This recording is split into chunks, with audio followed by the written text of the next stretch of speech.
आज तक आपने सुना होगा कि इब्लीस हमेशा इंसान को इबादत से गुमराह करने की कोशिश करता है, मगर आज की यह कहानी इतनी अजीब है कि इसे सुनकर आप हैरत में पड़ जाएंगे।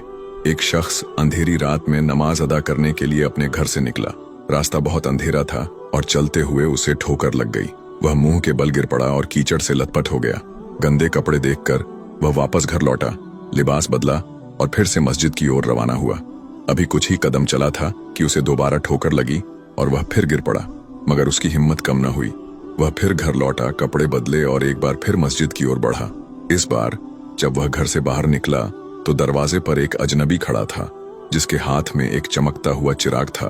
अजनबी चुपचाप उसके आगे आगे मस्जिद की तरफ चल पड़ा। चिराग की रोशनी में इस बार रास्ता साफ नजर आ रहा था और वह बिना किसी मुश्किल के मस्जिद पहुंच गया।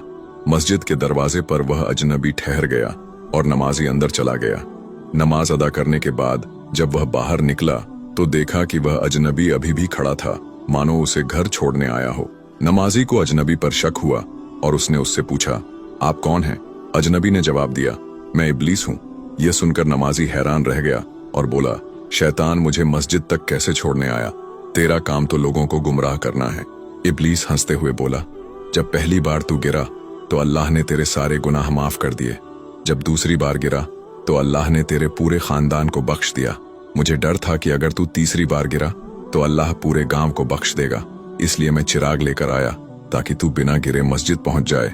यह सुनकर नमाजी की आंखों में आंसू आ गए। उसने सजदे में गिरकर अल्लाह का शुक्र अदा किया कि उसकी मेहनत और नियत को अल्लाह ने कबूल कर लिया।